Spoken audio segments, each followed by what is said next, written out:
ముఖ్యమంత్రి నారా చంద్రబాబు నాయుడు ఆదివారం టీడీపీ కేంద్ర కార్యాలయంలో సుపరిపాలనకు తొలి అడుగు పేరుతో అత్యవసర సమావేశం ఏర్పాటు చేశారు.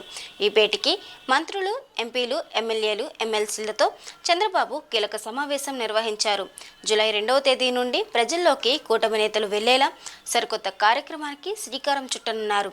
ఏడాదిలో ప్రభుత్వం సాధించిన విజయాలు, రాబోయే కాలంలో చేయవలసిన కార్యక్రమాలను ప్రజలకు కూటమి నేతలు వివరించనున్నారు. దీనిపై సీఎం చంద్రబాబు నేతలకు దిశానిర్దేశం చేశారు. అంతకుముందు టీడీపీ కేంద్ర కార్యాలయానికి చేరుకున్న చంద్రబాబు మా తెలుగు తల్లికి మల్లెపూదండ ప్రార్థనా గీతంతో సమావేశం ప్రారంభమైనది. ముందుగా వేదికపై ఎన్టీఆర్ విగ్రహానికి ముఖ్యమంత్రి చంద్రబాబు, టీడీపీ జాతీయ ప్రధాన కార్యదర్శి నారా లోకేష్, రాష్ట్ర అధ్యక్షుడు పల్లా శ్రీనివాస్ ఘనంగా నివాళులర్పించారు. అనంతరం సీఎం చంద్రబాబు నేతలను ఉద్దేశించి మాట్లాడారు. ఈరోజు మన ప్రభుత్వం వచ్చి సంవత్సరం అయింది. ఏడాది పాలన నిర్ణయాలు, కార్యక్రమాలని, పథకాలని, పనుల్ని, విజయాల్ని ప్రజల్లోకి తీసుకెళ్లేందుకు సుపరిపాలన తొలి అడుగు మొన్నే తలపెట్టాం.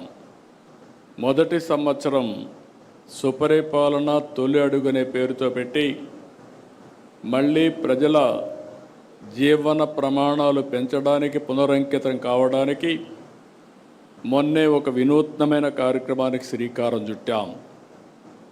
ప్రజాప్రతినిధులు, అధికార యంత్రాంగం ఇద్దరు కూడా దగ్గర 2000 మందితో ఒక కార్యక్రమానికి శ్రీకారం చుట్టి ఈ సంవత్సరం ఏం చేశాం, రాబోయే సంవత్సరం ఏం చేయాలి, 5 సంవత్సరాల్లో మనం ఏం చేయబోతున్నాం, 2047కి రాష్ట్రాన్ని ఏ విధంగా ముందుకు తీసుకుపోతామో ఒక నిర్దిష్టమైనటువంటి టార్గెట్స్తో ఆ కార్యక్రమంలో చర్చించాం.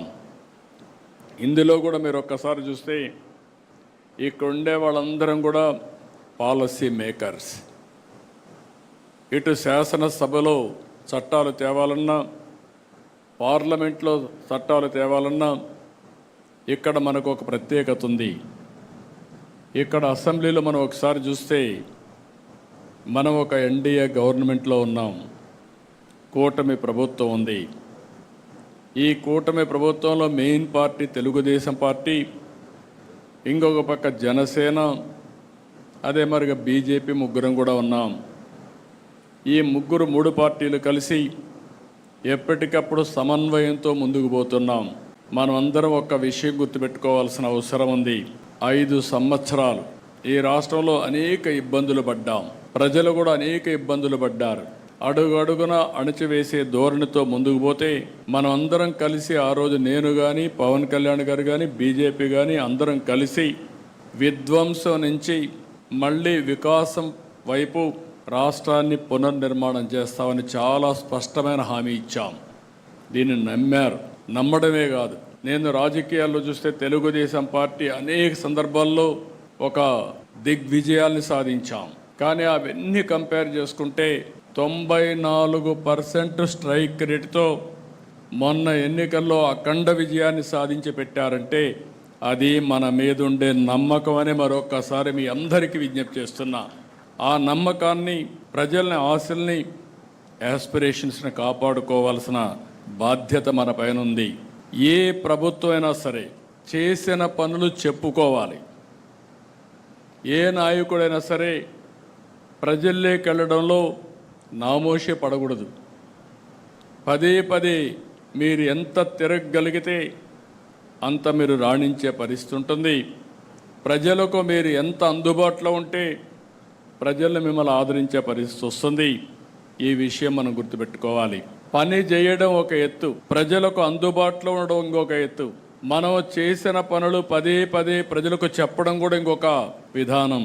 అదే సమయంలో కొన్ని పనులు కాకపోతే ఎందుకు కాలేదో చెప్పడం కూడా మన బాధ్యత. ఇంకొక పక్క మీరు గుర్తుపెట్టుకోవాల్సింది, ఏదైతే ఈరోజు ప్రజా సమస్యల్ని పరిష్కారం చేస్తూ ప్రజల్లో ఒక తృప్తిని మనం చూడాల్సిన అవసరం ఉంది. ఇంకొక పక్క భవిష్యత్తు పైన ఒక భరోసా, ఒక నమ్మకాన్ని కల్పించవలసిన బాధ్యత మనందరిపైన ఉంది. ఇవి రెండూ రావాలంటే మనం చేసే పనుల మీద ఆధారపడుతుంది, నాయకుడి యొక్క విశ్వాసం పైన ఆధారపడుతుంది. ఈ విషయం కూడా మీరు గుర్తుపెట్టుకోవాలి.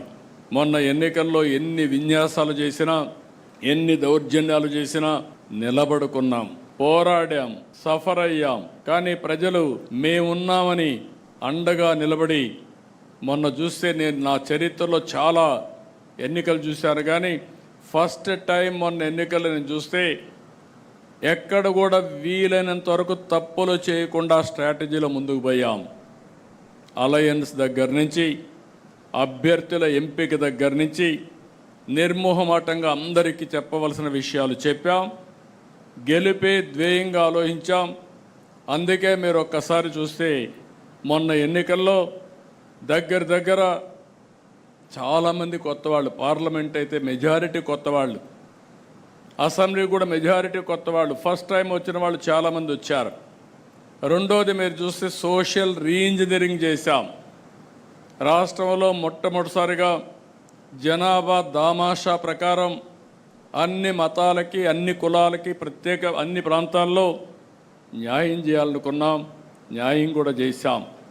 ఇవన్నిటి వల్ల ప్రజల్లో ఒక విశ్వాసం పెరిగింది. ఆ విశ్వాసం మొన్న ఎన్నికల్లో బ్రహ్మాండంగా వచ్చే పరిస్థితి వచ్చింది.